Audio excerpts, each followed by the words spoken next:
Bismillahirrahmanirrahim. Mээримдүү жана ырайымдуу боорукер Аллах Таалага бардык мактоолор, шүгүрлөр, даңктар жана алкыштар болсун.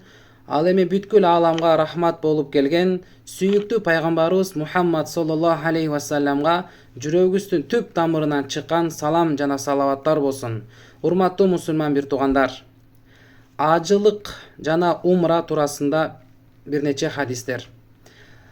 Кимде ким ажыга бара турган болсо, умрага бара турган болсо, ажылар жана умрага баргандар Аллах Тааланын өзгөчө коноктору болуп эсептелинет.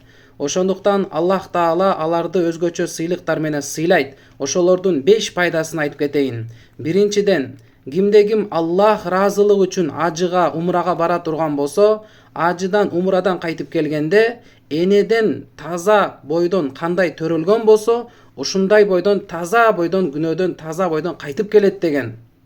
Экинчиден, ушул адамга бейиш берилет. Пайгамбарыбыз саллаллаху алейхи вассалам айткан: "Аль-хаджул мабрур лайса лаху жазаун иллал жанна". Кимдин ажылыгы кабыл кылынган болсо, анын сыйлыгы бир гана бейиш болот деген. Демек, экинчи сыйлыгы, урматтуу туугандар, Аллах Таала аны бейиш менен сыйлайт. Үчүнчү пайдасы, ушул адамдан эч качан жакырчылык, ачкачылыкты көрбөйт деген. Пайгамбарыбыз саллаллаху алейхи вассалам айткан: "Силер ажылыкты жана умраны удама кылып тургула, анткени ажылык жана умра кедейчиликти, жакырчылыкты, күнөөнү жок кылат" деген. Кандай эле от темирдеги датты жок кылган сыяктуу деген. Демек, урматтуу туугандар, бул адам эч качан жакыр болуп кедей болбойт деген.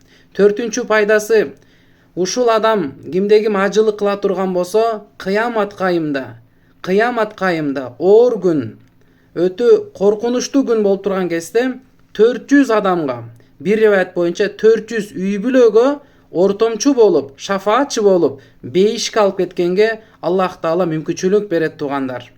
Бешинчи пайдасы, пайгамбарыбыз саллаллаху алейхи вассалам айткан, Ибн Умар радиаллаху анхумана риваят, пайгамбарыбыз саллаллаху алейхи вассалам айткан: "Силер качанда ажыга барып келген адамды көрсөңөр, ага барып салам бергиле, колунан кармагыла, жана ал үйүнө барып босогостон аттаганга чейин адан дубасын алып калгыла, күнөөңөрдү кечирилгенге жана дубаңарды алып калгыла, анткени анын дубасы кабыл болот. Анткени ал адам ажыдан, умрадан, күнөөдөн таза бойдон кайтып келди" деген. Мына, урматтуу туугандар, ажыга жана умрага баргандарга 5 пайданы Аллах Таала ушундай берет. Аллахым ушундай насип кылган болсун.